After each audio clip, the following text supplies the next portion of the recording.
स्तनाभरणं तेजश्रीरङ्गे शयमाश्रये चिन्तामणिमिवोद्वान्तमुत्सङ्गे अनन्तभोगिनः। हमारे आप्त श्री कृष्णदेव जी का यह प्रश्न है कि वैष्णवों और स्मार्तों में क्या अंतर है। सामान्य यही प्रश्न बोला था ना उनका। वैष्णव में भी गृहस्थ और विरक्त होते हैं, स्मार्तों में भी गृहस्थ और विरक्त होते हैं। वैष्णव विरक्त ही होते हैं, स्मार्त गृहस्थ ही होते हैं, ऐसा कोई नियम नहीं है। दोनों में दोनों प्रकार के लोग रहते हैं। गृहस्थता उभयत्र है, दोनों जगह, और विरक्त अनुष्ठान को लिए हुए भी स्मार्तों में भी रहते हैं, वैष्णवों में भी रहते हैं।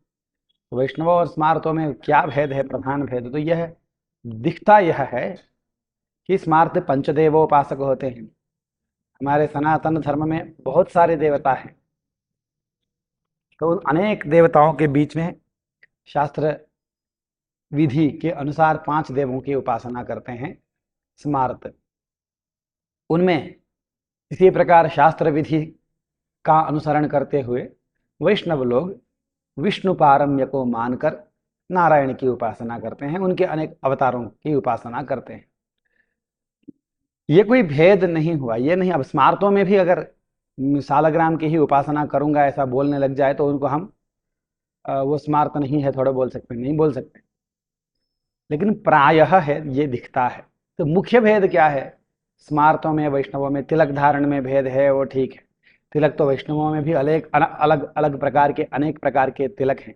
स्मार्त भी केवल ऊर्ध्व पुंड्र धारण करने वाले होते हैं, केवल गोपी चंदन का तिलक लगाने वाले स्मार्त भी होते ही हैं। तो तिलक भेद से भी स्मार्त और वैष्णवों में स्पष्ट रूप से, पूर्ण रूप से हम ये होता है बोल नहीं सकते हैं। तुलसी माला धारण है, स्मार्त भी कर सकते हैं, कई वैष्णव भी नहीं करते हैं तुलसी माला धारण। तो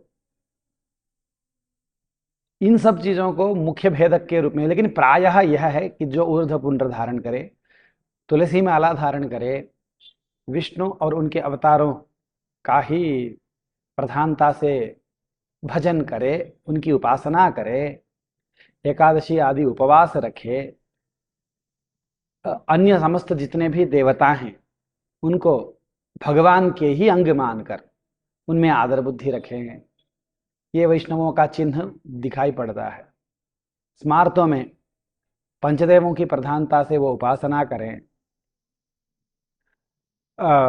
तिलक भस्म पुंड्र धारण करें, रुद्राक्ष माला धारण करें, तो ये स्मार्तों में देखा जाता है। लेकिन यह सब मुख्य रूप से भेदक तत्व नहीं है, यह सब क्या है? प्रायिक आचार है। तो मुख्य भेदक यह है, वैष्णवों के लिए भागवत शब्दों का प्रयोग आता है। ब्रह्मसूत्र में जब उत्पत्ति संभवाधिकरण नाम का एक अधिकरण है, वहां वैष्णवों को निर्देश करते समय शंकराचार्य जी ने भागवता बोल के वैष्णवों को कहा है। तो भागवत कहलाते हैं वैष्णव। और इन भागवतों की महिमा को गाने वाले भी अनेक शास्त्र वचन है। भ्रष्टास्ततो भागवता भवंती, ऐसा भी इसका मूल बता करके, अत्रि स्मृति को मूल बता करके ऐसा भी वचन प्रस्तुत करते हैं। तो भागवतों के, वैष्णवों के अनेक आचार को निंदित करने वाले, अनेक आचारों की निंदा करने वाले वचन भी मिलते हैं, वो सब अलग चीज है। लेकिन प्रधान अंतर क्या है यह बताना है। अब अंतर यह है कि जो आगमों के, वैष्णव आगमों के प्रामाण्य को अबाधित रूप से मानता हो, पूर्ण प्रामाणिकता को स्वीकार करता हो, वह वैष्णव है, यह मान सकते हैं। और वैष्णव आगमों की प्रामाणिकता को जो संदिग्ध रूप से मानता है, वह, और स्मृतियों को ही अपने आचार में प्रमाण के रूप में मानता है, वह स्मार्त है। वैष्णवों में क्या हुआ? वो स्मृतियों को भी मानते हैं और आगमों को भी मानते हैं। स्मृति शब्द से यहाँ मनुस्मृति याज्ञवल्क्य स्मृति ही नहीं, पुराणों को भी लिया जाता है। ऋषि के वचन जितने भी हैं वह स्मृति है। ऋषि लोग स्मरण करके ही उपदेश करते हैं, चाहे पुराण का उपदेश करे चाहे स्मृतियों का उपदेश करे। तो पुराण भी स्मृति है, महाभारत भी स्मृति है, वाल्मीकि रामायण भी स्मृति है। आचार के विषय में स्मृति में और आगमों में विरोध दिखाई पड़े तो, विरोध होता नहीं है, सिद्धांत यह है कि विरोध होता ही नहीं, हमें केवल विरोध हमारे अज्ञान के कारण दिखाई पड़ता है। यदि विरोध दिखाई पड़े तो आगम अनुसार अनुष्ठान करने वाले वैष्णव होते हैं और केवल स्मृतियों को ही देखकर पुराण और स्मृतियों के आधार पर ही अपने आचारों का, अनुष्ठानों का निर्णय करने वाले स्मार्त कहलाते हैं। मुख्य भेद यही है वैष्णवों में और स्मार्तों में। अब इससे ये नहीं कि स्मार्त लोग सर्वथा आगमों को नहीं मानते हैं, ऐसा नहीं बताया बोला जा सकता। क्यों?